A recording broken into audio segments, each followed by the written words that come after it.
Even though our house wasn't ready to rent, we spent New Year's at La Brisa. For many years, we have sailed at New Year's, so it was important to be on our new boat, even though we couldn't sail her. It was a symbolic gesture, and it did put us way behind in packing up the house, but it was important for us to be there. So we switched gears from working on the house to working on the boat. Even though we spent a quiet New Year's on the boat, we enjoyed it, and it was different in Mexico. For beverages, we drank rompope. Rompope is a beverage that is similar to eggnog. It's made with eggs, milk, vanilla, and sugar, and caña is added to it. Caña is an alcohol that's distilled from sugar cane, and to me it tastes like rum.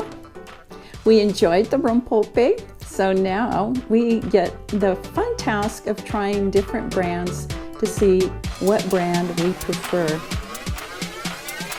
All around the boatyard on New Year's Eve, it sounded like murder and mayhem going on. There were bottle rockets, firecrackers, fireworks going on from late afternoon all the way until the following dawn, with a crescendo at midnight.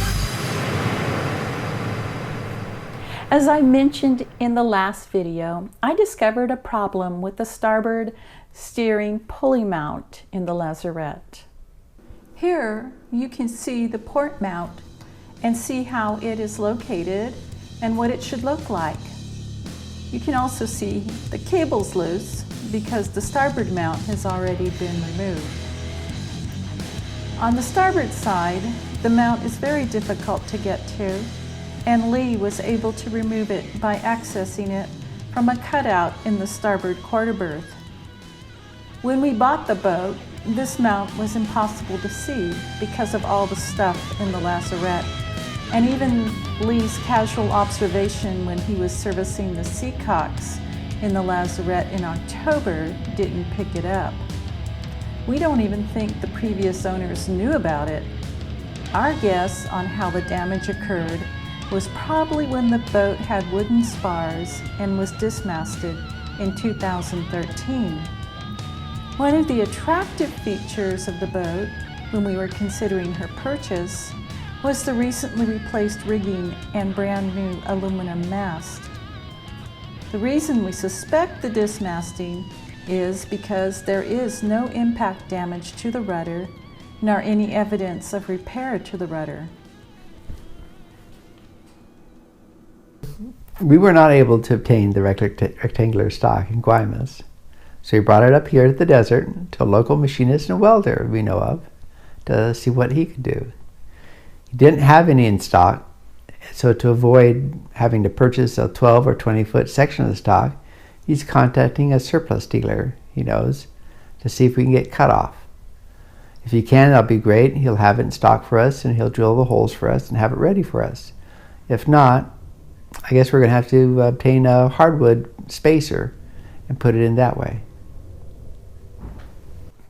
Lee checked hoses in the lazarette, and much to his surprise, these two hose clamps popped off the hose, sealing the rudder shaft. The stainless appears to have disintegrated adjacent to the screw fitting. Good thing he checked. We've ordered an assorted supply of hose clamps, and we'll check and install them as needed on the next trip. The filth in the bilge continued to be of concern to us. This time, we came armed with a small insecticide sprayer and lots of degreaser. Lee irrigated the sides of the fuel tank and the sides of the bilge, followed by several buckets of fresh water. Once we had a significant amount of liquid in the bilge, it was time to try out the bilge pumps. Our first effort was with the manual bilge pump, and it didn't work. We will have to rebuild that pump. The next attempt was with the electric bilge pump.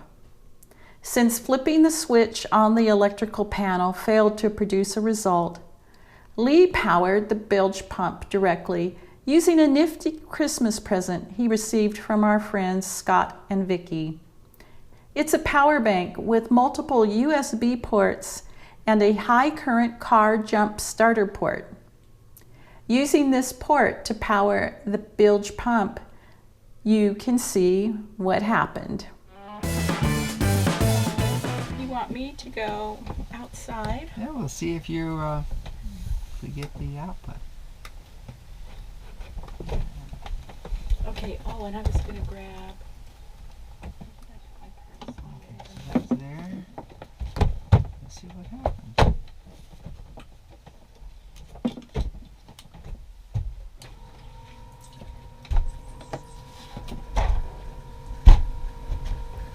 Coming out? Not yet.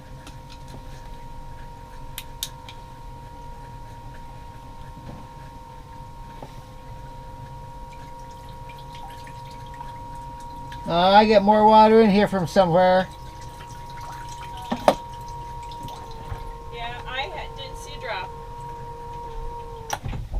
Yeah, we got more water coming in from somewhere. Don't know from where yet. Okay. We did eventually get the bilge pump to work using the power bank. It was great and lowered the water so quickly. Lee then scraped sludge from the bottom of the bilge. Bottom line, we have a cleaner bilge, but lots of plumbing and electrical projects to sort through. The box support for the composting head has been finished. However, Lee still needs to wire in the fan, and we need to get the air hose ducted. We had thought of ducting the hose to the inlet from the door rail, but rather than lose the airflow from the door rail, we are going to utilize the hose leading to the pump out fitting and add a mushroom vent to the deck fitting. The issue we have at present is being unable to remove the deck cover. Since it has been years since the boat was pumped out, the cover is frozen in place, and in spite of multi-day applications of Croil, it refuses to budge. Any ideas? It was a productive trip, and we're glad we went to La Brisa over New Year's. Now our house is empty, it's time to go. I need to get this video edited and uploaded, and I'll publish future episodes as bandwidth permits. See you soon.